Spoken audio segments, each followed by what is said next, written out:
Hear the bells ringing, they're singing, Christ is risen from the dead.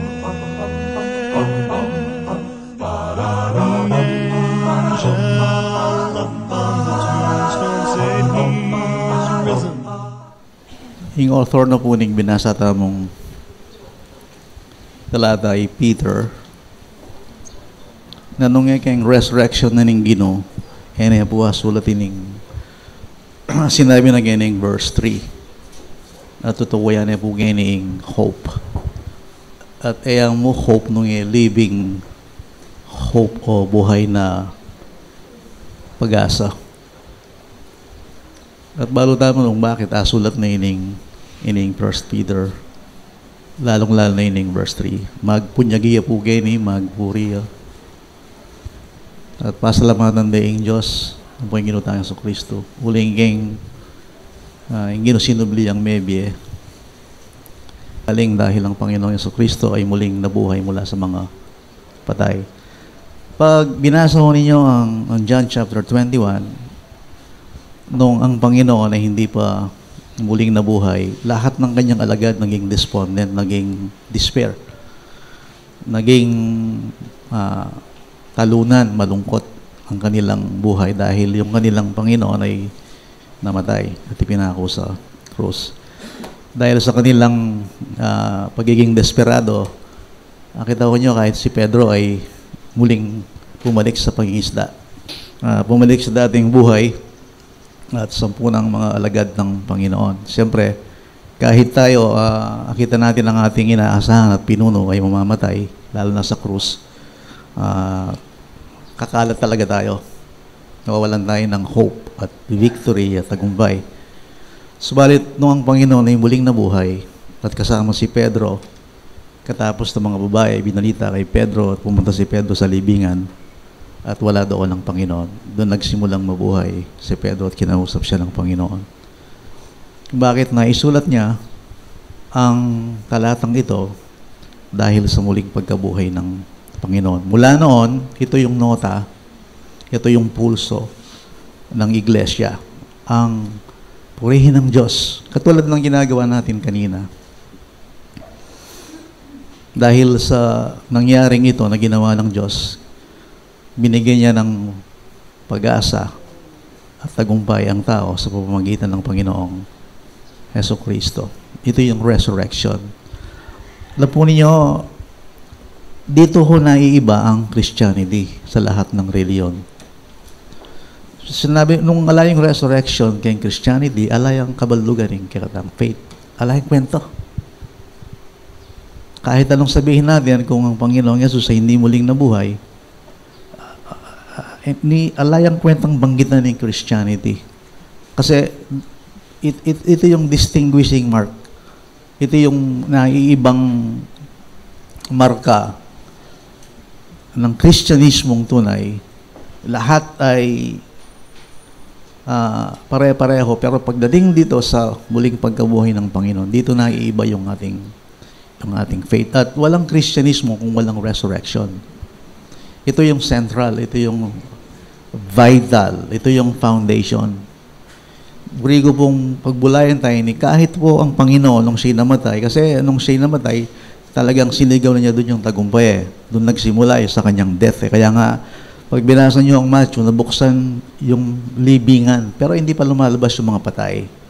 Kasi hindi pa siya muling nabubuhay. Pero nung siya, it is finished, nung siya namatay, sa oras na yon nandun na yung tagumpay. Kasi namatay siya. Ibig sabihin, tinanggal niya yung kasalanan na pwedeng maging harang sa Diyos at sa tao. Kaya pag binasa ninyo ang Matthew, mayroong mga talata roon, biglang-bigla, nabuksan yung mga libingan.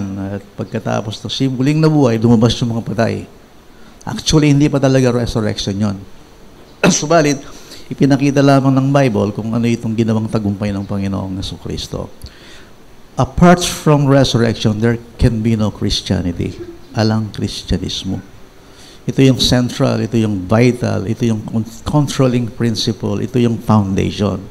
Kaya po, alang silbingan ng gagawan tamuing, saya, papuri, gathering, fellowship, panalangin kung ang Panginoon ay hindi muling nabuhay. Kaya nga, ito yung sentro Kasi kung hindi siya muling nabuhay, walang church. Hindi na babalik si na Pedro kasi talagang desperado lang niyang matay ang Ginoo At kumalat nga sila doon. Sabi nga, di ba, nasa hula yon para silang mga sisiw na tinanggalan ng inahing, di ba? At sila'y kumalat. Subalit, nung muling mabuhay ang Panginoon, doon sila muling nagtipon at binaligtad nila ang mundo sa pamamagitan ng pangaral na si Jesucristo ay buhay. Kaya nga ang tema ng pangaral sa Aklat ng Gawa, Jesus and the Resurrection. Matapang na sila. Malakas na ang kanilang loob. Kaya alam mo, may takutan ng mga material, ng mga kanilang mete. Wala na sa kanila. Kasi alam nila, meron silang talagang blessed hope. Ito yung tinatawag na living hope. Iyan ang nota. Kaya nga, makita ninyo sa lahat ng sulat ni Apostol Pablo, laging nagsisimula, blessed be the God and the Father of our Lord Jesus Christ. Puro papuri. Puro papuri yun. Puro pasasalamat sa Diyos. At lahat ng ito ay galing sa resurrection. Ito yung central. Ito yung vital. Ito yung foundation. Yung ng controlling principle.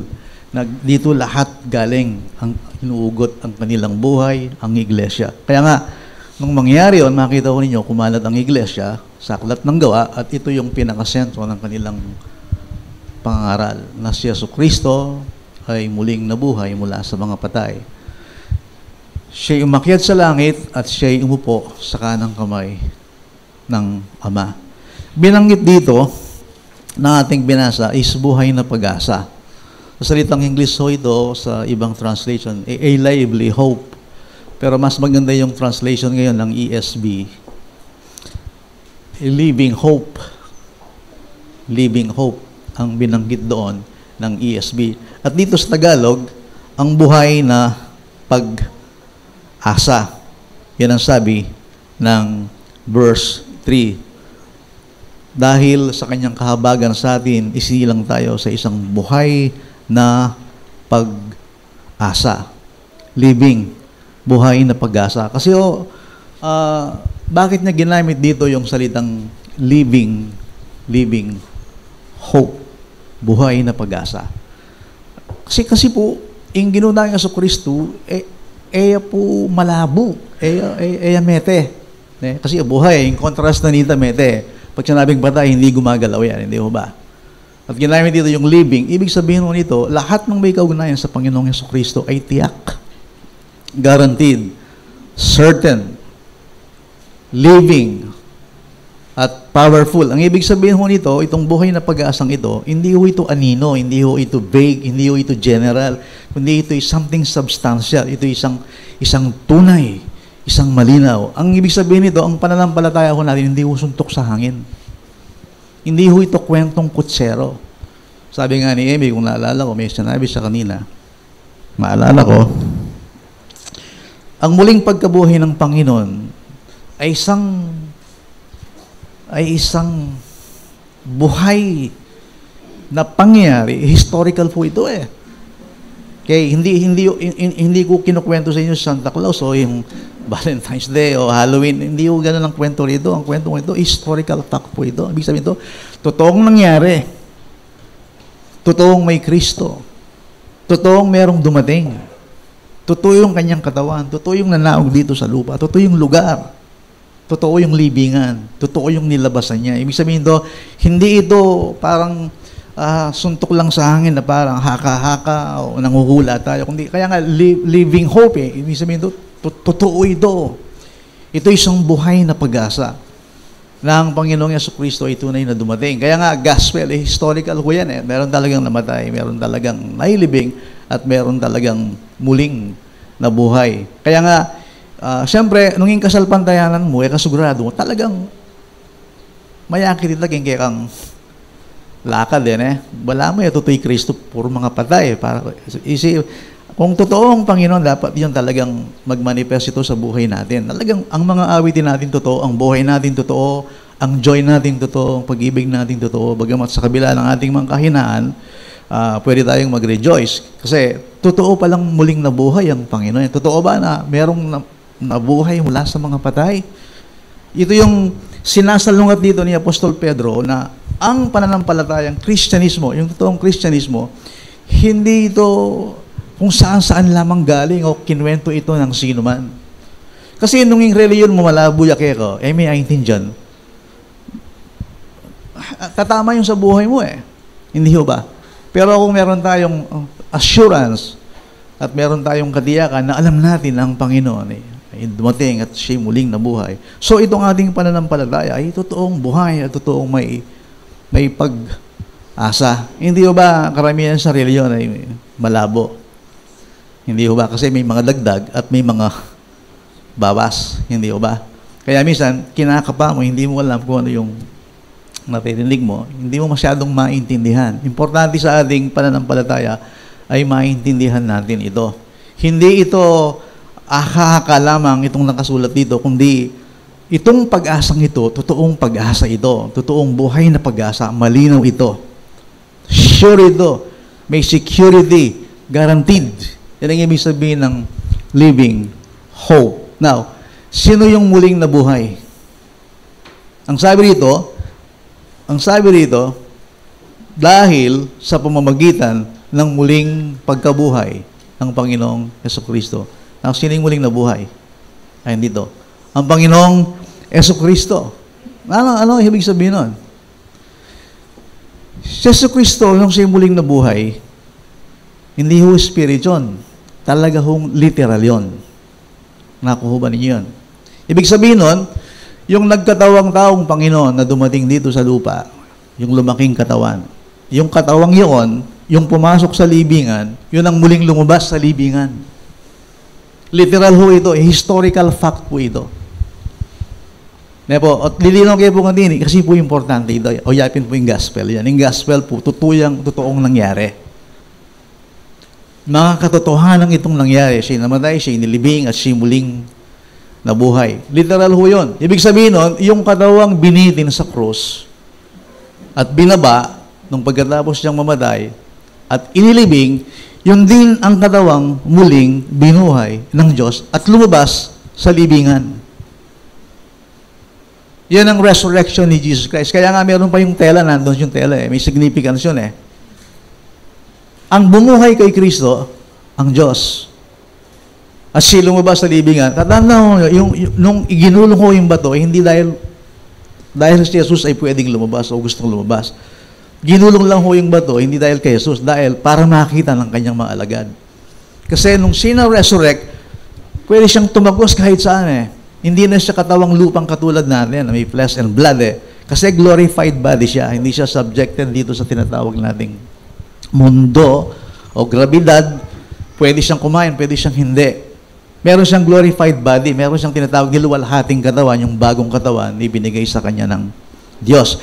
Kahit walang butas, pwede siyang lumabas. Siya binuhay ng Diyos, nandun siya. Yung namatay na yon, gusto kong maintindihan nyo, si Kristo ay talagang namatay. Talaga siyang namatay. Namatay talaga siya. Dahil kung hindi siya namatay, walang maliligtas. Dahil siya namatay, pero siya muling binuhay ng Diyos. Walang gumalaw doon. Ang Diyos ang bumuhay sa Kanya. Literal yon. Yung katawang yon, yung mismo nasa krus, yung mismong naglakad dito sa lupa, historical person si Jesus Christ. Siya talagang muling binuhay ng Diyos. Bakit ko dinidiin ito? Kristo ay spirit. Physical yan talaga. Physical. At yung binuhay, physical talaga yun. Hindi siya lumulutang sa ere at nasa spirito, buhay siya. Hindi gano'n ang Bible Hindi gano'n ang Bible. Yung talagang katawang namatay, siya muling binuhay. Yun ang unang resurrection. Ang unang-unang taong muling binuhay ng Diyos, yun ang totoong resurrection. Si Lazarus, hindi resurrection yun, revive lang yun. At yung mga lumabas, walang totoong resurrection. Hanggang ngayon, maliban kay Jesus Christ. Kaya nga si Lazarus namatay din Wala talagang resurrection dito. Pinatunayan niya lang na kaya niyang buhayin ng mga patay. So, yung resurrection, unang-una si Jesus Christ.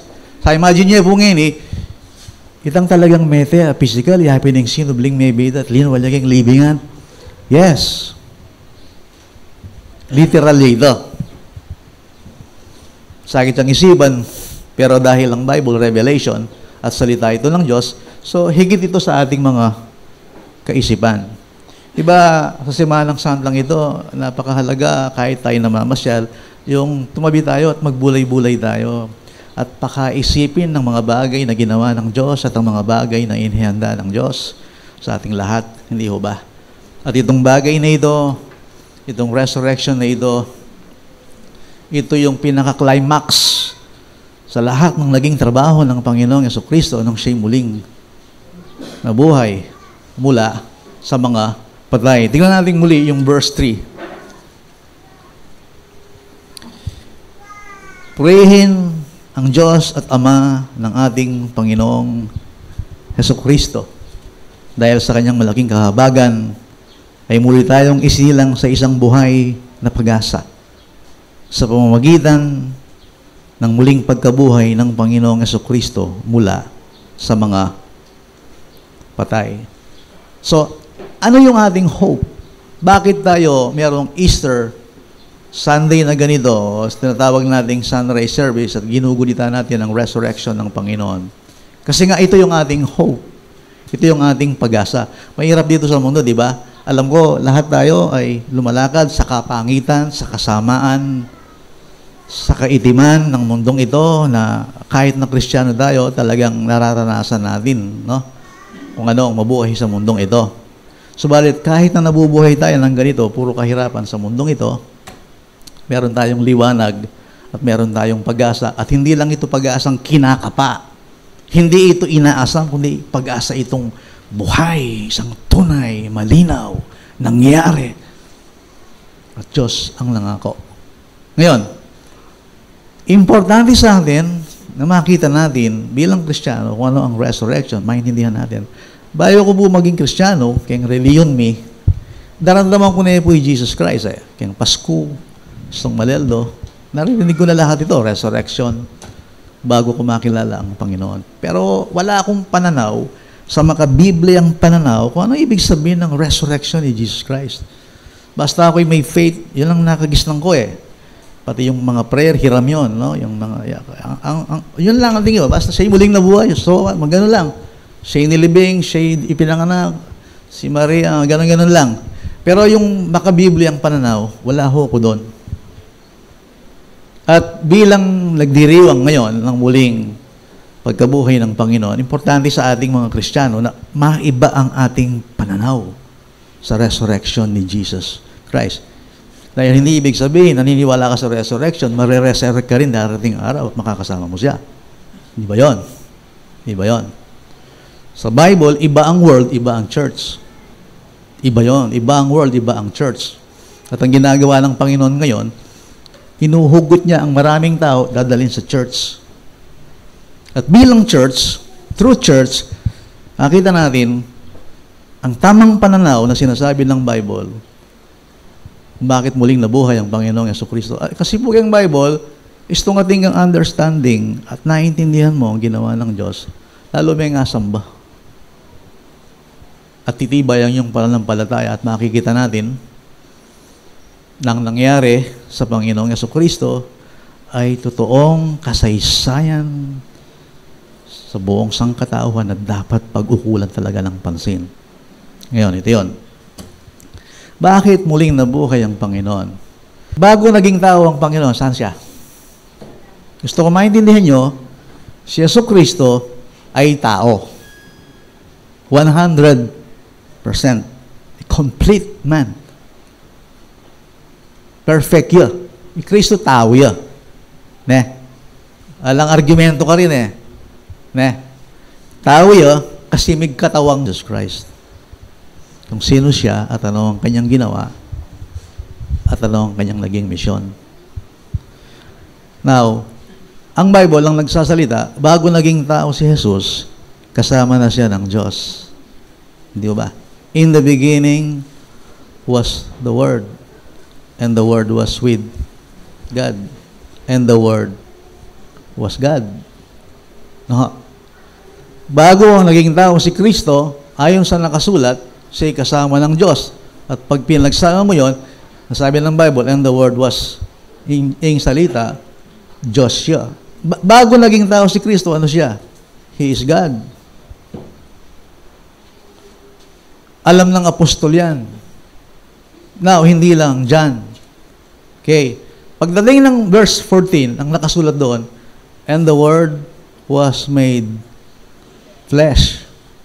At ang salita ay naging tao. Malaman mo anong sabi, ating Diyos, magkatawang tao yan. Anong siya magkatawang tao? Of course, hindi siya Diyos doon sa kanyang pagiging tao. Pero nandun yung kanyang deity. Mas nakit siyang i-explain, pero ganun talaga ang pagkapersona ng Panginoong Jesucristo. Siya Diyos na naging tao. Yan ang sabi ng John chapter 1. Sabi nga ng Bible, nilalang niya ang lahat ng bagay sa gita niya. Was made flesh, naging talagang tao. Diyos na naging tao. Siya na divino, na mataas sa lahat, nasa kanyang kaluwalhatian. Sabi ng Bible, siya'y nagpakababa at isunuot niya ang anyong tao, ang anyong alipin. Ang sabi niya roon, at ang sabi niya ay naging masunurin hanggang sa kamatayan. Oo, hanggang sa kamatayan sa krus. Ito yung sinasabi ng Philippians chapter 2, verses 5 to 8. You see, dumating siya sa mundong ito. Okay, now, tao ay Jesus Christ. Yes, siya'y nagkatawang tao. John 1:1 and 1:14. Tapos Philippians chapter 2, verses 5 to 8. Now, saan siya pumunta? He entered into time. Ano ho yun? Pumasok siya sa mundo. Galing siya sa walang hanggan eh. Pumasok siya sa mundo ng tao. Now, ano ba ang mundo ng tao? Ang mundo ng tao, mundo ng kasalanan, mundo ng kamatayan, at mundo ng sumpa. Yung banal, pumasok siya sa makasalanang lahi. Ano sabi ng 1:14 eh? At siya'y nanahan sa gitna natin. Kaya nga nung siya dumating, nakita ng mga alagad, nakita namin ang kalwalhatian ng tanging anak ng Ama, puspos ng biyaya at katotohanan. Nung si Jesus ay dumating, kakaiba siya sa mga tao nasa mundo. Di ba sabi niya, I am the light of the world. Siya lang liwanag, lahat naman tayo galing sa dilim eh. So nagkatawang tao siya, narito siya. Ibig sabihin nito, in-identify niya yung kanyang sarili sa atin. Nagkatawang tao siya. Sa anyong makasalanan. Sabi nga ng Romans chapter 8, verse 3. Pinasok niya ang mundo ng kasalanan. Di ba sabi ng Galatians chapter 4, verse 4? Born of a woman, born under the law. Makapasakop yan naman kayong kautusan. Yan ang sabi ng Galatians chapter 4, verse 4. So, pumunta siya sa mundo natin. Di ba ipinanganak siya ni Birheng Maria? Amamahin niya si Jose. Actually, naman talagang Imay Maria. Parang idinaan lang siya ng Diyos. Kaya lang, magiging tao siya eh. Kumain siya, lumaki siya. Now, anong pagkakaiba ni Jesus sa atin? Siya'y tinukso sa lahat ng paraan. Ang sabi ng Hebrews 4:15, gayon may walang kasalanan. Tao yo, nagugutom siya, umiinom siya, see? Napapagod siya, pero ang kaibahan niya, walang elemento ng kasalanan sa kanyang pagka-tao. See? Now, pinasok niya ang mundo natin, ibig sabihin doon, si Kristo mismo, nasa gitna ng kasalanan. Kaya nga ho siya nang siya dumating, hindi ho ba yung conspiracy? Unang-una ang demonyo, lahat ng kanyang mga kampon, ay inaharangan ang planong ito ng Diyos. Mula sa kanyang pagkasilang, gusto niya siyang patayin, hindi ba? Di ba? Pagdating sa ilang, gusto siyang mahulog. Isang pagkakamali ni Jesus, tapos tayong lahat. Nagkasala yung unang Adan eh. Itong pangalawang Adan eh. Dito yung tagumpay na ibibigay ng Diyos eh. Yung unang Adan, bigo eh. Kaya nga, ganyan lang mundo eh. Isang nagkasala. Kaya nga, ipinanganak lahat tayong makasalanan eh. Bakit? Saan ba tayo galing? Ang laging tanong niya, saan ka ba galing? Galing ka lang sa isang tao. Kaya nga sabi ng Bible, sa magitan ng isang tao, ay pumasok ang kasalanan, at ang kasalanan, pumasok ang kamatayan. Actually, hindi ka Pilipino eh. Galing ka kay Adan. Wala namang Amerikano eh. Wala namang lahing tao tayo. Pag sinabing lahing tao, lahing makasalanan. Dahil yung ating representative, ang unang tao ay nagkasala. Tapos siya sa dyablo. Hinahulog. Pero itong pangalawang Adam, the last Adam, nandun sa ilang. Bakit siya o sa sabatahan na yung dyablo? Siyempre, lalasakaning plano na ng Diyos, yung redemption na ng tao.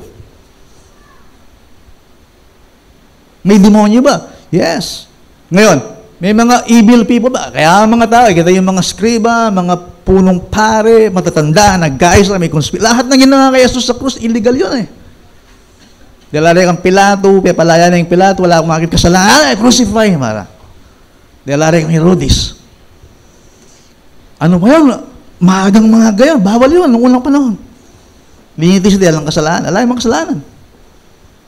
Tapos sa Gethsemane, umiyak siya doon. Bakit ko sinasabi ito? Sapagkat ang pinuntahang daigdig ng Panginoon ay isang daigdig na rebelde sa Diyos. Religious na rin daw, but not righteous. Ay, bakit na religious? Napumunta lang ang templo, pero ilaws to puso. Kaya kakilala yung Diyos. Eh, si Jesus ang anak ng Diyos. Kaya nung siya dumating, siya nagpapaliwanag. Siya ang nagtuturo sa mga tao. At siya ang nagsasabi kung ano ang plano ng Diyos. So, yung siya, nagkatawang tao at naging masunurin siya. Ngayon, hanggang sa siya ay ipako sa krus. Alam natin lahat ito ay pinahintulot ng Diyos at nasa plano ng Diyos. Pero sinasabi rin ng Biblia, sa Acts chapter 3, pinatay ninyo ang may akda ng buhay. Kayo nagsama-sama, bagamat pinalayasan ni Pilato, sabi ng Pedro kay Acts, pero pinatay pa rin ninyo ang may akda ng buhay. Yan ang sabi ng Acts chapter 3, verses 13 to 15. Makikita natin dito, bakit ipinako ang Panginoong Jesucristo sa krus? Kasi po talagang ang kasalanan, mahihinog talaga yan eh. May talagang climax eh. Sama-sama na yung mga tao sa pamumuno ng dyablo. Kaya nga, maging si Judas, apostol na yung Ginoo, bago pa ako sa krus si Kristo at pinasok ni Satanas si Judas, anya binenta ni Ginoo eh. Agyang ni Pedro ay influensya ni Satanas eh. Hindi ba? Huwag mangyari sa iyo. Ano sinabi ni Jesus, si mamatay sa krus, huwag mangyari sa iyo ito. Lumayo ka, Satanas. Ang iyong isip ay hindi isip ng Diyos, kundi isip ng tao. Lagi ko po sabihan kaya kayo. Kapilan maning tao, ay nakakaisip yung Diyos. Hanggat yung born again yung tao. Lagi ang laban ng isip ng tao kay Diyos. Why? Sabi ng Bible, the carnal mind is enmity against God. Ang yapi po ang mag-preach tamo, mga aral, kailangan galing dito. At sa patnubay ng Panginoon.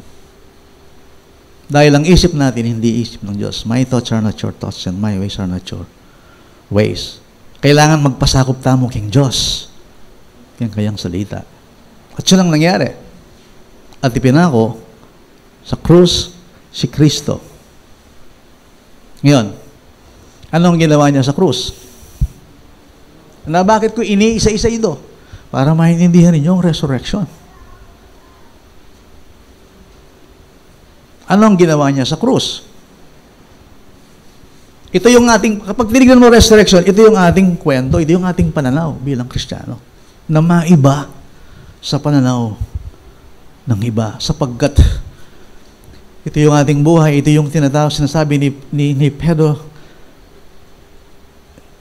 buhay na pag-asa. Ito yung sinasabi ni Paul, our blessed hope. Na kung hindi dahil dito, wala tayong hinaharap. Ngayon, bakit siya pumunta sa krus? Ay, imagine nyo po, balik-balikan kayo. Linubiya Yesu Kristo kay mundo na ning kasalanan, ang popuning kamatayan. King langit po, walang ganito eh. Ang ganda ng lugar niya doon. Hindi ba? Sabi niya, Ama, ang kalwalati, ang taglay ko, bago pa nilalang ang sanlibutan. At nung pumasok siya dito, nakita niya rito kung ano ang tao, kung ano ang kasalanan, ang demonyo, lahat ng ito And yet, dahil ang plano ng Diyos Ama ay iligtas ang sangkatauhan, at yun pumunta sa cross. So, inayasabat ng Diablo, ag yang saup-saup lang. Yung plano na ng Diyos, kan Jesus Christ. Ngayon, siyempre, ba yung resurrection, pumunta sa krus. Bakit siya pumunta ron? Okay. Well, ang sabi ng 1 Peter, chapter 2, verse 24, siya mismo ang nagdala ng ating mga kasalanan sa kanyang katawan sa punong kahoy upang tayo'y mamatay sa mga kasalanan at mabuhay sa katuwiran dahil sa kanyang mga sugat ay gumaling kayo. Yan ang sabi ng 1 Peter chapter 2 verse 24. Ano ang nangyayari sa krus? Dinadala niya ang ating mga kasalanan. Nakasalanan. Sinless si Jesus Christ Okay. Ang lahat ng kanyang ginagawa para sa atin yon. Para sa atin yon. So, malinaw ang Bible, dinala niya sa punong kahoy. Punong kahoy, simbolo na ito, yapin ng krus ito. Dinala niya ang ating kasalanan sa punong kahoy. Ngayon, sabi ng 2 Corinthians chapter 5 verse 21, siya na walang kasalanan ay ginawang makasalanan. 2 Corinthians 5:21. Siya na walang kasalanan ay ginawang makasalanan upang sa pamamagitan niya ay maging katuwiran tayo ng Diyos. Yan ang sabi ng 2 Corinthians 5:21. So, sa krus, dinadala niya ang kasalanan natin. Ang ibig sabihin nun, itang penalty, itang punishment, itang parusa kayong katang kasalanan, dadala ng Jesus Christ kayong krus. Ano ang ibig sabihin nun? Parang si Yesu Kristo ay nagiging substitute para sa atin. So, yun ang nangyayari. Yung kasalanan natin, yung penalty, itang guilt, penalty, punishment. Kasi galit ang Diyos sa kasalanan Laban kasi sa Kanya yun Laban sa Kanya yun. Nung nasa krus si Yesu Kristo, para makita nyo kung ano nangyayari, dinadala niya ang kasalanan ko at kasalanan ninyo. Yung penalty. Kaya dinurog siya ng Diyos. Ang sabi ng Isaiah chapter 53 Sinaktan siya talaga ng Diyos. Yan ang mga katagang ginagamit ng Isaiah, itong Panginoong Hesus Kristo. Sa Galatians chapter 3, kung gusto niyo basahin, maganda ho ito. Sa verse 13, ito ho yung nakasulat.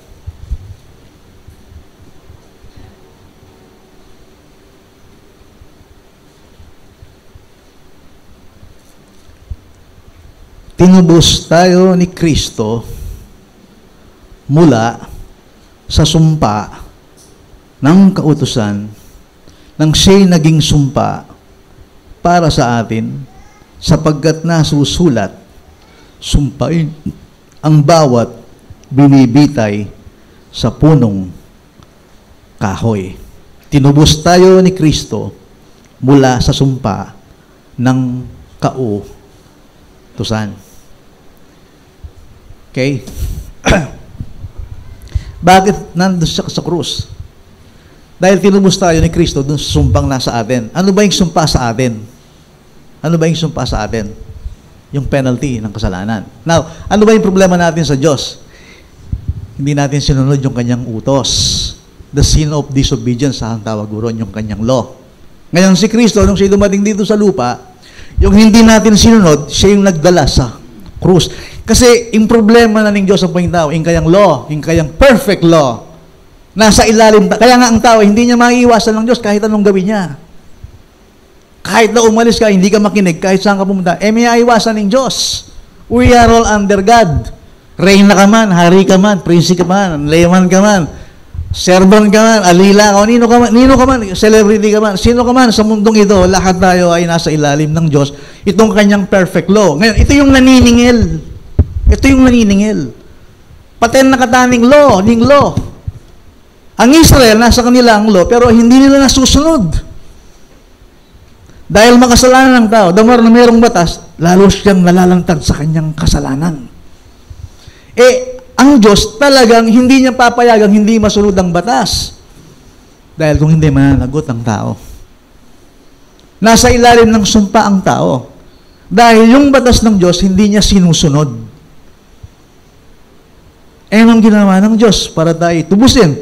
Si Kristo, nung siya'y magkatawang tao, naging sumpa para sa atin. Ibig sabihin, kaya namatay si Kristo sa krus dahil sa kasalanan. Kaya siya namatay. Ang sumpa dumating sa Kanya. Lahat ng parusa sa atin, siya humako. Siya kaya sabi ng Bible yung kautusan, yun ang problema natin. Dahil hindi natin sinusunod ng Diyos, lahat tayo guilty. At yun ang ginawa ni Kristo. Yung akuhin yun, kargahin yun, at dalhin yun. At nung siya namatay, yun ang sabi ng banal na kasulatan. Nung natapos niyon, it is finished. Nung sabi niyang it is finished, talagang finish na yon. Ala ng harang king Diyos ang poking tao. Hindi na mamamatay ang tao. Yan ang ibig sabihin nun Kasi binayaran niya yung tibo ng kautusan. Kasi yung problema tao, yung law, yung kautusan. Kasi nung burimeng, nung bisa kang miligtas at maging righteous, dapat a-perfect may law. Hindi natin kaya yun yun ang hinihingi ng Diyos Diyos yung hindi natin kaya, si Kristo ang gumawa. Kaya ang sabi ng Bible siya'y ipinanganak sa ilalim ng kautusan. Ngayon, yung parusang hindi natin sinunod, siyang nagdala nun. Bakit nandun siya sa krus? Itang demand na ning law, babayaran na. Kaya krus, itang demand na ning law. Binasa niyo ang Galatians, binasa niyo ang Romans, makikita niyo anong ibig sabihin ng law. Ing kautusan na ning Diyos. Ing kautusan ng Diyos, may forsake, may neglect. Singilan ako. Alam niyo ba kung bakit tayo namamatay? The wages of sin is death. And what is sin? Sin is the transgression of the law. Isang prutas lamang kinain ni Adan. Bakit siya nahulog? Yun ang law Pumatay ba siya? Hindi naman Kinain lang, huwag mong kainin yan. Yan ang utos Nagkasala ba sa Diyos? Yan ang sabi ng Bible Kaya siya namatay Now, kung hindi siya maliligtas, hindi lang siya mamatay physical, kundi eternal. At dyan dumating si Jesus Christ upang tubusin ang tao sa humahabol sa kanyang kautusan. Ngayon kalaban mo, sin, death, ang poing law. Bako po ating background. Ang inihingi ng Diyos sa tao ay maging perfect siya sa kanyang pagsunod sa utos ng Diyos. Perfect. Hindi 99.9. Perfect. Kaya nga ang utos, love God with all your heart, with all your mind, with all your soul. Kung hindi mo ginagawa yon, may kakasala ko. Love God. Sino makakagawa nun? Kaya nga all have sinned Ngayon, pwede bang payagan ng Diyos na yung kanyang batas? Mahina ang tao. Iwan ko na. Hindi, mananagot ang tao In law ito, batas na ng Diyos, na compromise. God so loved the world, aning Bible, binyaning kayang anak. At siya namatay. Ibig sabihin nun, natubos niya ang tao sa pangil. Sa paghabol sa kanya ng kautusan. At siya namatay. Subalit, pagkatapos ng 3 araw, sabi ng Bible, siya muling nabuhay. Ibig sabihin nun, ayatbos ko na yung tao. Natapos ko na itong demand ng law. Yan ang ibig sabihin. Kaya siya muling binuhay ng Diyos. May satisfying Diyos. May pacifier. May presko niya yung Diyos. Kaya tao, kapamilatan ng Kristo. So ngayon, ang tao pwede nang maligtas. Pwede nang lumapit sa Diyos. Sa pamamagitan ng Panginoong Heso Kristo. Kaya nga, nung siya hanapin ng kanyang malagad, sabi na, wala siya rito. Siya muling nabuhay. Katulad ng sinasabi niya sa inyo. Yan ang sabi. Siya muling nabuhay. Pete na po yung kamatayan. May timburi na si Benita.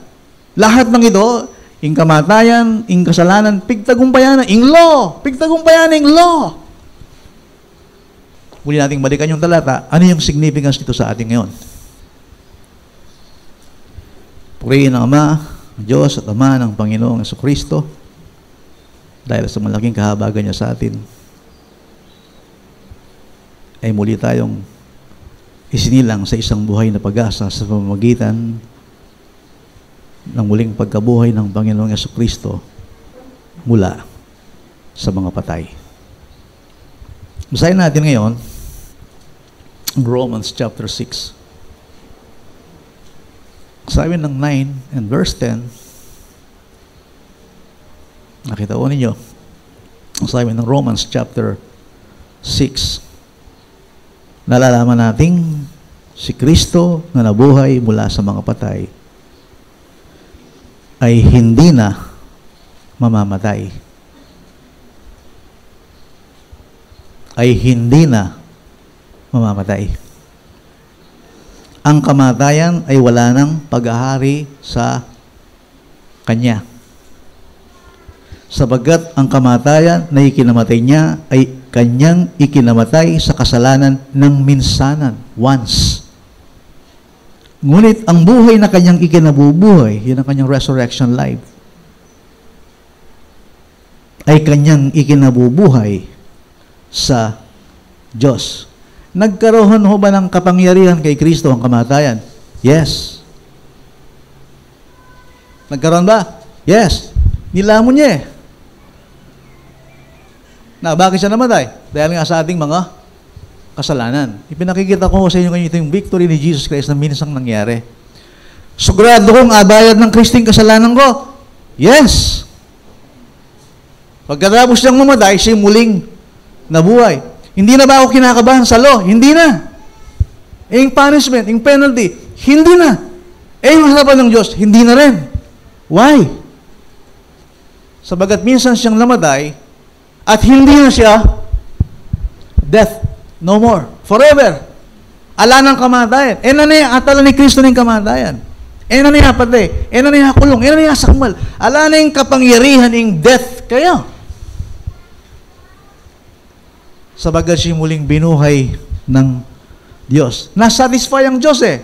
Yung demand ng law, nagampanan niya. So, in consequence na nito, siya muling mabubuhay. Ibig sabihin, tapos na ang sin. In curse. Kaya siya minsang namatay at siya muling nabuhay. Nangyari ito once lang.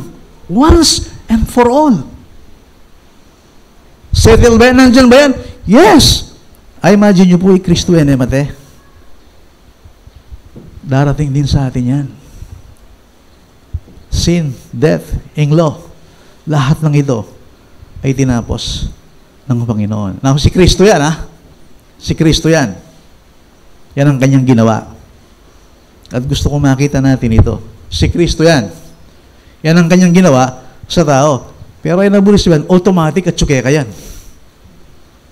Otherwise, yan mo na kailangan maborn again. Kung lahat ng ginawa ni Kristo, automatic nasa tao na yan, at ang tao, wala nang kasalanan, oh boy, ano bang saysay ng salitang, you must be born from above. Kaya nga, ito yung sisilipin natin, ito yung 1:3. Dahil sa kanyang malaking kahabagan sa atin, muli tayong isinilang sa isang buhay na pag-asa. Sa mundo, walang pag-asa. Buri ko po sabihan kaya kayo, kaya mundo, kaya lipunan, kaya ganaganang at kaya yatong iti. Nung yung Bible lang magsalita, alang hope kaya mundo, alang hope. Basta ang problema ng mundo ay nag-escalate yan. Lalala yan. Lalala. Hanggang sa dumating, tinatawag nilang Great Tribulation Period, the Antichrist, 666, Armageddon, lahat ng ito. Na-solving tao yung problema ng yato. Huling problema mismo yung tao. Misip kayo. Saan malala yung problema ngayon, o niyang high school kayo? Magaling na yung tao ngayon, yung technology daw, matas. Sophisticated yung kitang technology. Pero saan mas malala yung moral ng tao? Ngayon o noon? Mas dakaling kalamidad ngayon o kanito? But the same world.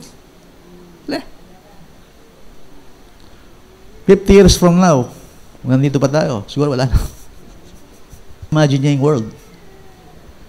This is a sinful world, an awful world. Di ba, long 70s, mayroong awiting, oh, baby, baby, it's a wild. Di ba, si Cat Stevens yun, oh, baby, baby, it's a wild world. Totoo yun. Wild world. Ngayon, kaya ako sinasabi yun, dahil sa mundong ito walang hope. Pero kay Jesus Christ 2,000 years ago, itinindig na niya ang pag-asa at ang totoong pag-asang hindi matitinag at hindi mawawala. Kaya ngayon ang sabi ng verse 4, tungo sa isang manang hindi nasisira. Walang dungis, hindi kumukupas na inilaan sa inyo sa langit. Bakit hindi magigiba ang ginawa ni Jesus? Dahil ang Diyos ang gumawa noon. At pag ang Diyos ang gumawa, hindi mo pwedeng gibayin. Pag tinangka mong giniba, ikaw ang magigiba. Gawin niyo yun Huwag kayong sumunod kay Jesus. Kayo magigiba. Kaya seryoso na yung gospel. Sige, subukan nyo. Subukan nyo lang kung saan kayo pupulutin. Subukan nyo lang i-reject si Jesus Christ. Ay, ako seryosan yan. Ako tugi kayo. Sige, lawin tamang nukong nakakit. Siya ang bato At ang sino mang sumipa sa batong ito, sabi ng Bible, ay madudurog. Ngayon, bakit mahalaga ito? Ang sabi ng verse 3, kayo'y dahil sa kanyang malaking kahabagan, muli kayong isinilang sa isang buhay na pag-asa sa pamamagitan ng muling pagkabuhay ng Panginoong Hesu Kristo. Buhay na pag-asa. Muling isinilang sa buhay na pag-asa. Sabi ito, natin mo sabihin ng born again? Sa ibang translation, bigaten. Muli kayong isinilang saan? Sa isang buhay na pag-asa. Ang tinutukoy ko dito ngayon, ito ho yung bagong buhay.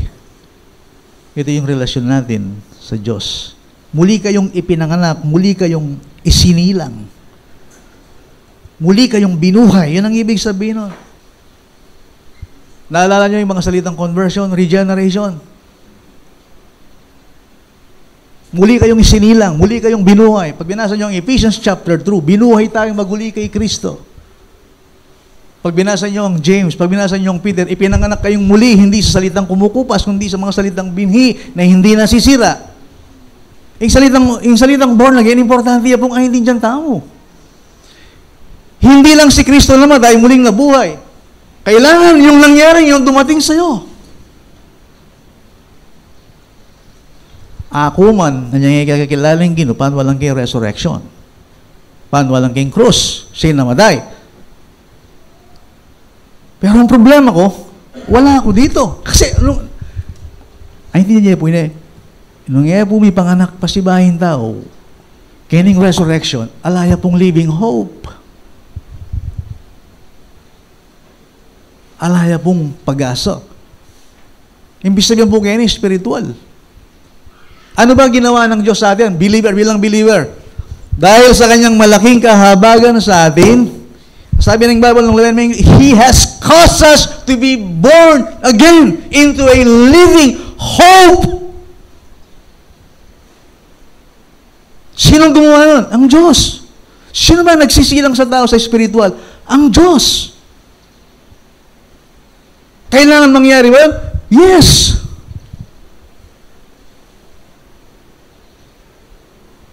He has caused us to be born again. Sabi na doon. Born from above. Muli tayong isinilang. Ito ho yung new life, ito yung regeneration, ito ho yung conversion.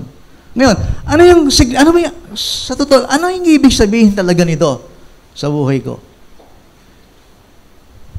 Kaya ang Bible po, oren po rin doctrine kaya ang Bible. Oren lang doctrine. Si Kristo ay nagkatawang tao, siya'y namatay sa krus, siya'y nilibing, siya'y muling nabuhay. Pinaniniwalaan ba ito ng Kristiyano? Yes, pero hindi lahat yun. That is not all. Hindi sapat yun. That is not all. Ating pang doktrina kaya ang Bible na dapat ang dyan. Tama yan eh. Hindi ba lahat naman ng tao naniniwala kay Kristo? Lalo yung mga Pilipino. 80% kinakatawang bansa Catholic. Kaya nagdiriwang sila ngayon, di ba? Di ba halos lahat ng religion ngayon, meron silang resurrection, sunrise service, halos marami, di ba? Hindi ba? Ngayon, nabuhay siya, nagpipeso tayo, nagsa-celebrate tayo. Sa Bible ba? Tapos na yun? Save na ako noon? Eh bakit sinabi doon? He has caused us to be born. Isilang saan? Sa isang buhay na pag-asa. Na kahit si Jesucristo, namatay siya at muling nabuhay, kung hindi mo yun, hindi ka darating sa pag-asa yun. Ngayon, ang sinisilip natin ngayon ito, ano ba itong doktrinang ito na itinuturo ng Bible? Sa kaugnayan natin sa muling pagkabuhay ng Panginoong Jesucristo. Dito, basahin natin ang Romans chapter 6. Tignan po ninyo ito. Romans chapter 6. Patay sa kasalanan, ngunit buhay dahil kay Kristo. Now, tignan po ninyo ang verse 1. Ano nga ang ating sasabihin? Magpapatuloy ba tayo sa pagkakasala upang ang biyaya ay sumagana? Huwag nawang mangyari. Tayong mga namatay na sa pagkakasala, paano nga tayong mabubuhay pa roon? Saguli po. Kasi po yung argumento, hindi niya. May tinay Kristo, tinapos niya ang kasalanan. Siyang gumawa noon. Ngayon, dahil tinapos niya ang kasalanan, pwede na akong magkasala. Libre na ako. Total yung ginawa. Nakakuha niyo ba yun? Mabubuhay ako sa aking sarili. Biyaya naman yan eh. Okay. Nandun si Kristo, yan ang kanyang ginawa. Siyang nagligtas. Siyang nagsakripisyo. Tama yun. Tama yun. Pero paano mapapasay yun? Paano si Kristo magiging kaisa mo sa buhay? Yan ang pinag-uusapan dyan. Kung si Kristo kaisa mo, namatay siya sa kasalanan, magpapatuloy ka pa ba sa kasalanan? Yan ang ibig sabihin nito. Bakit namatay si Kristo? Dahil sa kasalanan. Ngayon, kung itutuloy natin ang verse 3, hindi ba ninyo nalalaman na tayong lahat ng mga nabautismuhan kay Kristo Jesus ay mga nabautismuhan tungo sa kanyang kamatayan? Nano po muna sa yung bautismo? Picture niya po yung bautismo, po ang bautismo na kanyang danom, ilibing dakal tapos yaahon ka. Yung lumang buhay, ililibing. Yung bagong buhay, yan ang mangyayari ngayon sa'yo. Now, bakit mo gagawin yon? Dahil si Kristo, yun ang ginawa. Ibig sabihin nito, tutok yan may Kristo nung lugar niya mindo. Ang pinag-uusapan ho natin dito, mga spiritual na bagay. Kasi, parang isang tao, yung doktrina ng union with Christ. Union. Kailangan ni Kristo, kung siyang ulo at tayo ang katawan, nakadikit tayo sa Kanya. Kasama natin siya. Siyang pastol, tayong kanyang tupa. Siyang puno, tayong kanyang sanga. You see? Siya'y namatay, kasama ako doon. Bababa ka rin. Hindi yung namatay siya, siya lang. Ito yung ibig sabihin ng muling ipinanganak Muling ipinanganak. Kung saan pumunta si Kristo, pumunta ka doon. Siya'y namatay. Yes, namatay ka na rin. Namatay siya sa'yo Namatay sa akin by faith yun. Saan siya namatay? Sa kasalanan. Totoo yun? Yes. Yes. Bayad na ang kasalanan ko? Yes. Receive Him, enjoy Him, suffer with Him. Yan ang ibig sabihin ng Kristiyano. Ang Kristiyano, tanggapin mo siya sa iyong puso. Then, enjoy Him. At minsan, sinasabi ng Bible, suffer with Him. Kung saan si Kristo, sasama ka doon. Bakit? Kasi yung ginawa niya para sa iyo yun. Nilinis niya ang daan tungo sa Diyos, sa iyo yun. Siya ang pastol Alam nga naman, nandun si Kristo, nasa world ka. Kaya nga sabi niya muli tayong isinilang sa isang buhay na pag-asa. Union kang Christ ini, union. Ito yung ibig sabihin, if any man is in Christ, is a new creature. Is a new creature. Nang kwenta ng kasalpantayan, anong yara kakit kayong mo? Nang kwenta na? O gyayin kang peka maragula kapilya kaya nga itong iti. Nung makasanlibutan ka bang mo rin, nasilbi na nito. Ba't ala kang hope? Yan ang ibig sabihin nito. Ba't mo siya, ano nangyari kay Kristo, nangyari na rin sa'yo. What happened to Him, happens to us. Bago natin pag-usapan yung resurrection, yung living hope, dito muna tayo pupunta dahil walang pagkabuhay, walang mamatay. Ito mag-imagine kayong sumibling may kayong datang panahon, ko pa palamete kang Kristo.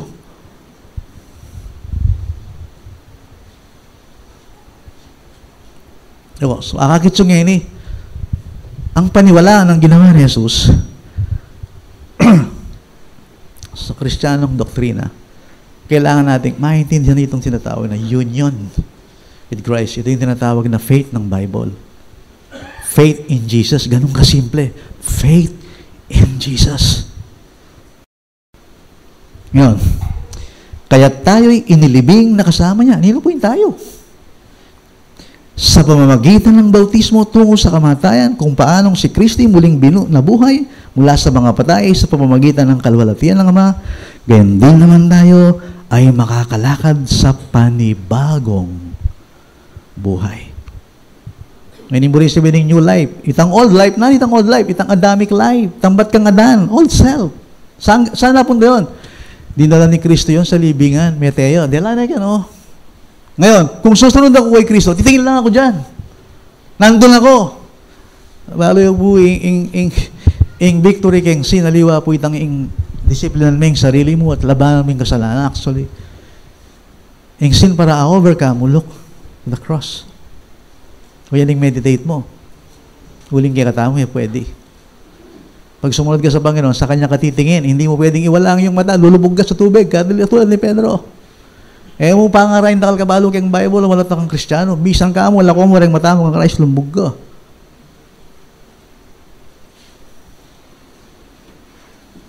So, sumama tayo sa Kanya. Nabautismo siya. Nabautismo tayo sa Kanyang kamatayan. Ibig sabihin nun, kasama tayo doon sa Kanyang kamatayan. Na ibinibilang, sabi ng verse 5, sapagkat kung tayo naging kasama niya sa katulad ng Kanyang kamatayan, ay magkakagayon din naman tayo sa Kanyang muling pagkabuhay. Nalalaman natin na ang ating dating pagkatao ay kasama niyang ipinako sa krus upang ang katawang makasalanan ay mawala ng bisa at upang tayo hindi na magpaalipin pa sa kasalanan sapagkat ang namatay ay pinalaya mula sa kasalanan. Bakit ko alam na ako'y malaya na sa kasalanan? Sapagkat siya namatay at sumama ako doon. Oh Lord Jesus Christ, namatay ka sa aking kasalanan. It is finished. Paniwalaan mo yun. Yung Kanyang ginawa at makiisa ka doon. Ibig sabihin, kung saan si Kristo, doon ka pupunta. Siya namatay, yes. Siya dinibing, yes. Siya muling nabuhay. Ganun ka rin. Yung nangyari sa Kanya, nagtagumpay sa kasalanan, hindi, di ba? Para sa tao yon. Now, nagtagumpay sa kasalanan, sa'yo yun. Kung tatanggapin mo yon sa iyong buhay. So, sapagkat ang namatay ay pinalaya na mula sa kasalanan. Subalit kung tayo namatay na kasama ni Kristo, sumasampalataya tayo na mabubuhay din tayong kasama niya. O ining union kang Christ. Siya namatay, siya muling nabuhay. Ganon din ang mangyayari sa lahat ng Kanyang miyembro at sa lahat ng sumasampalataya sa Kanya. Nalalaman natin si Kristo na nabuhay mula sa mga patay ay hindi na mamamatay. Ang kamatayan ay wala ng paghahari sa Kanya. Si Kristo hindi na mamamatay. Hindi na rin tayo mamamatay. Bali, pa yung puri na sabihin, hindi na tayo mamatay. Yes, spiritual death po ini. Ang pinag-uusapan ko rito ay spiritual resurrection muna, bago ko yung physical. Naging anak ba tayo ng Diyos ngayon? Hindi pa actual, judicial. In a legal sense, tayo ampun ng Diyos ngayon. At so kayo po yan. Now, anak na katamo ng Diyos kanina, kang Christ. Yes. Judicially speaking, ibig sabihin, yung standing tamo kayong Diyos, anak nakatamong yan eh. Kayong spiritual. Now, anong katunayan? At hindi po kasi ito, yung Holy Spirit. Yan ang ibig sabihin ng Romans chapter 8, verse 23, yung unang bunga ng Espiritu. Kaya nga, dahil lang dito ang Holy Spirit, ano ang ginagawa ng Holy Spirit? Oh boy, inaasam-asam natin yung ating totoong tirahan dahil yun ang gawa ng Holy Spirit sa buhay natin. Sa ngayong kasalukuyan, anak tayo ng Diyos, judicial, legal sense. Pero hindi pa actual. Wala pa yung ultimate salvation natin. Wala pa yung resurrection ng body. Kaya sa ngayon, nahihirapan tayo. Hindi ba?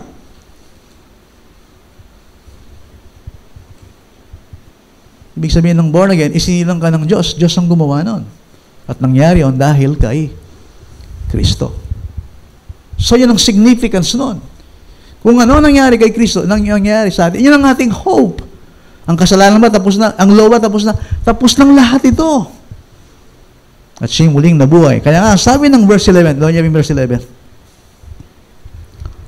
gayon din naman kayo, ituring ninyong kayo'y tunay na mga patay na sa kasalanan.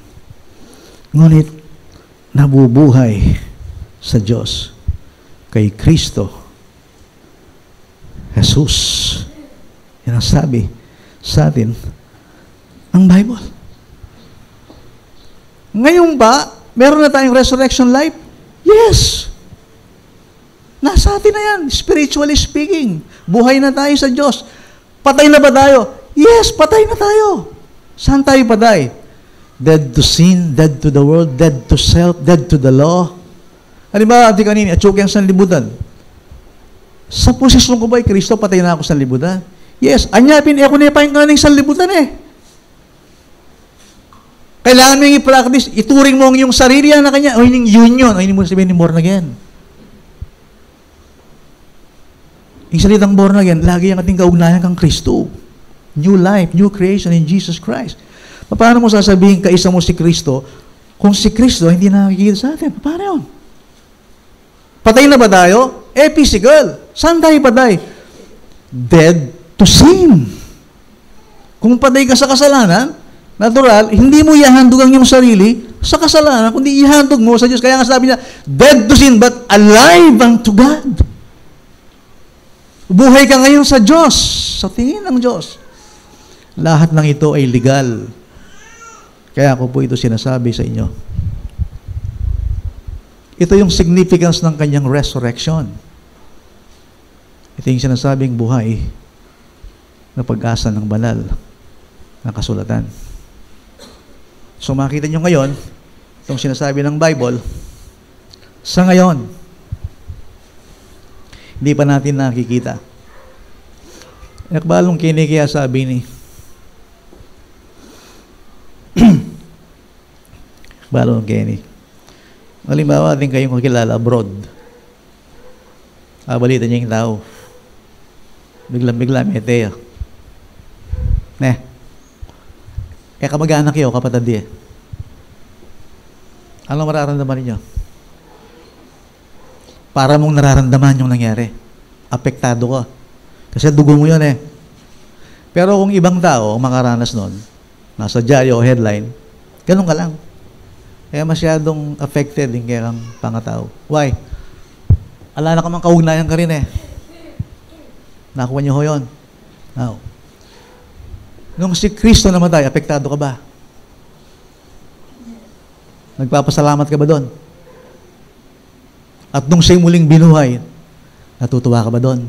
Ba't ako dapat matuwa? Kung ano nangyari sa kanya, nangyari sa'yo. Yan ang ibig sabihin ng union. Now, kung hindi ka affected doon at hindi mo pinaniniwalaan, then ang kanyang kaligtasan ay hindi mo maintindihan. Pag sinabing patay na tayo, actually, yung kamatayan physical, dapat sanayin tayo sa sarili tamukin. Dapat tayong mamatay araw-araw. Sabi ni Paul, I die every day. Saan? Sa law, sa flesh, sa self, sa sin, sa world. Bakit mamamatay ako dyan? Pero si Kristo namatay. At siya muling nabuhay. Kaya nga ako ngayon, may resurrection life na spiritually eh. Kaya hindi ba ngayon, pinupuri natin ng Diyos, pinasasalamatan natin siya, pinaniniwala na siya, at namumuhay tayo sa piling at sa tulong ng Diyos sa kabila ng ating mga kahinaan. Na bakit nangyayari yun? Preparation ho yan. Bakit nangyayari ito? Alam niyo ba ang ibig sabihin, bakit tayo bubuhayin ng Diyos sa huling araw? Alam niyo ba ang deposito? Sa ngayon, selyado na kaning Diyos. Otherwise, nung wala yung Holy Spirit, kayong Diyos. Sa inyong Romans chapter 8, ang sino mang hindi pinanaan ng Espiritu ni Kristo, hindi kay Kristo. Romans chapter 8, verse 22.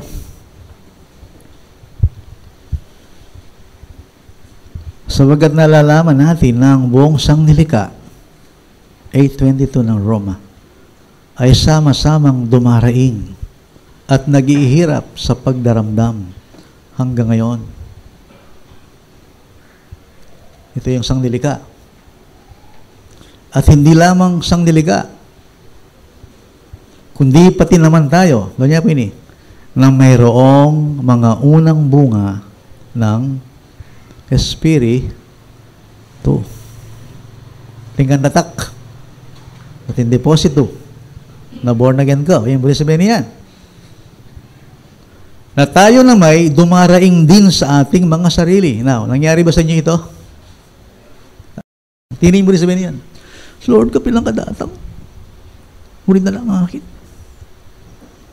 Lord, kailan ang balik mo, Panginoon? Gusto ko nang umuwi sa bahay. Gano'n. Panginoon, dumaraing. Kasi masakit kay Yato. Di ba mahirap sa mundo? Di ba? Kung pwede lang, ayaw mo nang maka-experience ng sakit. Ng physical death. In trouble. In ugliness. In cruelty. Kay mundo. Pursing kasalanan. Yan o kanin kay mundo. Ang mga mundo, hindi alam yan. Pero dahil meron kang first fruit of the Spirit, itong deposito. Yan ang ibig sabihin ng ating legal sense, in a legal sense, ating relationship kang Diyos, ng standing mo. Kilog na rin kaya kang puso. Lord, gusto kong bumalik ka na. Hindi ko sinasabing, minamanipulate mo ang Diyos para bumalik. O hindi ko sinasabing, para makawala ka lang sa mundong ito sa kahirapan. Ali, ma-homesick ka. Ma-homesick ka. Kasi, alam mo, that you are a citizens of another age. Citizens tayo ng heaven. Ramdam nyo ba yun? O hindi? O talagang feel nyo, ito ang bahay nyo, ang mundong ito. O ito yung feel nyo, bisa ako pa may gamarag wala mansyon, pangarap, ako pa kontento, bisa ako pang makanyan. Well, pangaras kayang physical, maging kontento ka, pangaras kayang spiritual, kaya ka maging kontento dapat. Maling baligtad Kaya yung spiritual, kontento na ditak. Pero karas kayang material, pa kontento. Kaya tama sa ito. Ayaw ko pagkamalan. Hindi masamang mag-business, hindi masamang maging mayaman. Hindi ko sinasabi masama. Sinasabi ko lamang, bilang anak ng Diyos. Kaya nga sabi niya rito, kasi ala kang hope Na ba't walang hope dito? Sabagat tutupukin ng Diyos ang mundong ito. Kung dito mo ginagawa, impugad mo kanya itong iti. Oh boy.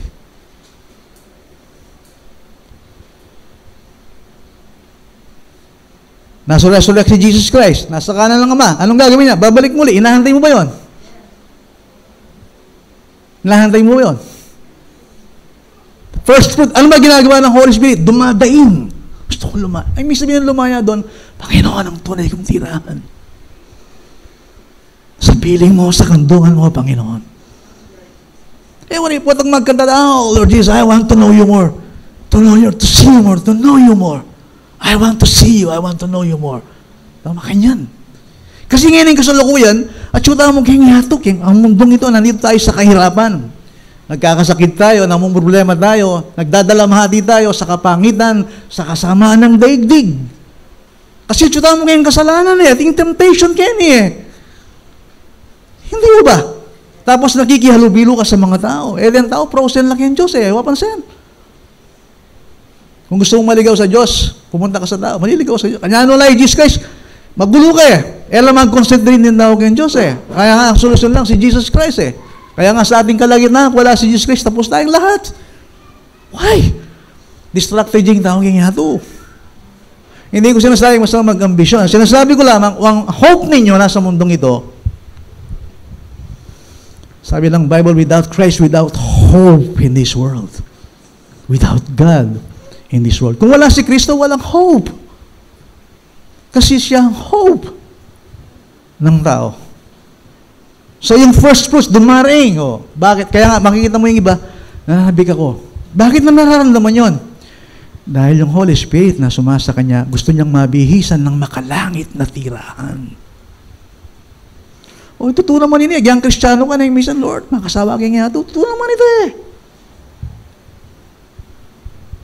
Tingali, ay na ako bisang mate. Possible ka mate. Ay na ako bisang may kasakit. Kristiyano ka eh. Ay na ako bisang may kasalo. Oh boy, sinyalis na rin. Anong gusto mo? Gusto na kitang makita, Lord. Gusto kong makita ang Kristo ng Diyos. Kaya nga, binanggit dito, maging ang sangnilika ba ay dumaraing? Yes, balayang mabilugaya ito, dadaing niya. Gusto niya na rin lumaya. Bakit? Isinumba ito ng Diyos nung magkasala ang tao eh. Kaya nga ganyan ang mundo eh. Perfect world ba yan? Paradise ba yan? Hindi. This is a sinful world. Hindi ito mariremedyo ng tao. Bakit hindi? Dahil mismo ang tao nasa kanyang kasalanan. Kaya kahit pwede kang magmarcha, magprotesta, gulisak ng gulisak yan. Nagyano ka rin ka magraligawan mo, magprotesta ako. Lahat ng dulong tao, pag samasamahin mo, isang bagay, hindi mo maaayos ang mundo. Because sin is in man himself. At saka ako. Ay arag lumimbiya mo? Hindi. Dumaraing, yan ang sabi. Yan ang dahilan kung bakit kahit ngayon, hindi ba natin minimithi yun yung sinasabi ng Panginoon? Yung lugar, there will be no more death and there will be no more sorrow and pain. Ayaw pa ang harapan ta? Eternal life, walang tumatanda, walang mamamatay, walang sin, at kasama mo si Kristo, walang kasalanan. Hindi mo hinisip yon. Di ba sabi ni Kristo, alis ako kay paghahanda ko ng tirahan sa bahay ng aking ama ay maraming silid. At sa paghahanda ko ay muli akong babalik at kukunin ko kayo. Ngayon, ano ba ginagawa ng Kristiyano ngayon? Naghahantay ka ba talaga sa second coming? Kapilang ba mga chapter 5 at ilang program ganyan, ang katapusan. Ano? Lahat naman lang sinabi nun, totoo eh. May katapusan ba? Yes. May nakita akong babaeng mga anak.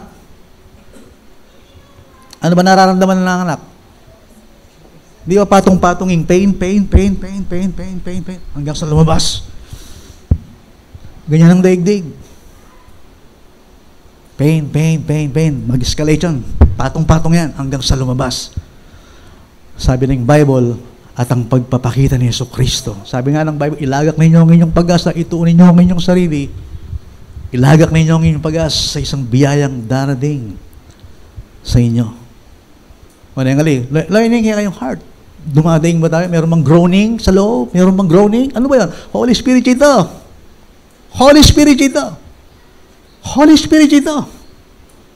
Nagyang at suwaging yatong iti, ingkay kang rest and peace in the presence of God. Oh, whom have I in heaven but you, Lord? And nothing here on earth I desire besides you, Lord. Why ni Christ? Citizen na katamo ning another age. Ating future glory. At lumayang mundo, karing anak ko ng Diyos. Ano sabi ng Bible? Makinig kayo sa iwagang ito, aning 1 Corinthians chapter 15, 51 to 57. Wala na akong tayo mamasa. Sinasabi ko sa inyo isang hiwaga, hindi lahat ay mamamatay, kundi lahat ay babaguhin. Sa isang kisap mata, ang mga namatay ay muling mabubuhay sa walang pagkasira. At ang mga nabubuhay ay babaguhin ng walang pagkasira. Lalamunin ng walang pagkasira. Mo sa yung physical na ipalitan niyo. Indaya, flesh and blood cannot inherit the kingdom of God. Yung katawang ini, itong tumatanda, itong nagkakasakit. Lahat ng ito. Ito yung mapapalitan. Talagang yung physical, Mateo. Agyanan ka, Mateo yung physical. Papalitan ba ito? Yes! Yun ang hope natin eh. Resurrection eh. Yan ang hope natin. Resurrection. Anong klaseng hope yun? Hope. A living hope. Papalitan ito ng Panginoon. Ngayon, hindi ba blessed itong knowledge na ito? Bito, alam mo to?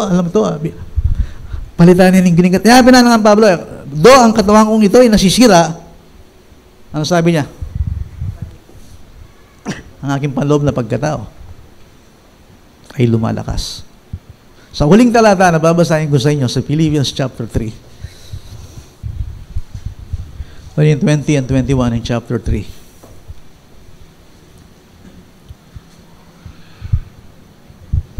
Ano sabi diyan? Sapagkat ang ating pagkamamamayan ay nasa langit. At mula roon ay hinihintay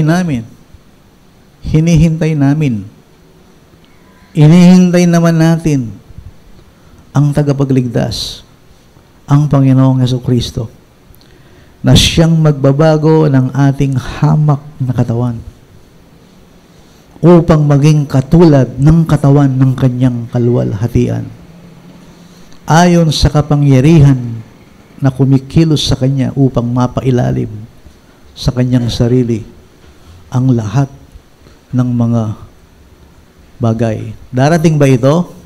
Yes, it is coming. Tumitingin ba kayo doon na darating ito? Hinahantay nyo ba? Ito yung living hope. Na ano yun? Ma-resurrect ka naman. Isipan niya po ini. Yung katao ngayon, may palitan niyo nung Mateo. Ma-resurrect ka naman. The resurrections of the righteous. Bakit ka bubuhayin muli? Sapagkat kung ano nangyari kay Kristo, ay mangyayari sa iyo. Kaya nga sabi niya, ang ating pagkamamamayan sa langit, at mula roon ay hinihintay natin ang tagapagligtas. Bakit mo siya hinihintay? Yun ang iyong hope. Yun ang iyong hope. At pagdating niya, papalitan niya ang aking hamak na katawan. Ba't hamak? Nga Agnes nasisira. Kanino katawan? Katulad ng kanyang katawan. Kapatid datang Aldo, eta mo po angels. Eta mo po spirit. Kompleto tamo spirit, soul, and body. At intamong glorified the spiritual body. I identify da ka nung ninuy ko. Kaya explain kasi sa biyaning Bible, pagkalinog kang isip ng tao, ang meron ng balbog hanggang plano ng Diyos kang tao. Hindi nga nangyari ito dahil kay Jesus. Ito yung ating blessed hope. Ito yung ating hope. Kaya nga kahit yung namatay na kay Kristo, sabi ng Bible, ay may pag-asa sapagkat sila'y muling bubuhayin. At kung ito ang gagawin ng Panginoon, mag-aliwan kayo sa isa't isa. Ananing Bible, pag-usapan nyo ito. Oh, din tawag yan mo ka, busy. Sus. Ito to na po. Ting tao, era pagbulayan, ini amo ka, busy, kaya bali. Puros, yung panalangin, latak mo nga, latak nga. Ang sinasabi ko lamang ito. Darating ang Antikristo, tama, darating siya. Darating one world government, darating yan. One world government, darating yan. Great Tribulation period, darating yan. Darating yan. Sabi ng Bible, hindi pa nangyayari ang mangyayaring kahirapan mula nung likhain ng Diyos ang sanlibutan. Datanging one world religion, datang na rin false prophets. Datanging kalamidad, datanging sakit ay imuhitin dyan. Dahil nga lang, maging masasalabuntok, ing immorality, ing lawlessness, maging Chris. Datang ganyan, datang. Datang yan. Mag-collapse la rin, dahil ang bansa, mag-collapse la rin. Alang superpower yan, mag-collapse la rin, hanggang mag-reign yung Antichrist. At ang gospel ay lalaganap sa buong daigdig. Kaya nangyari ngayon yan.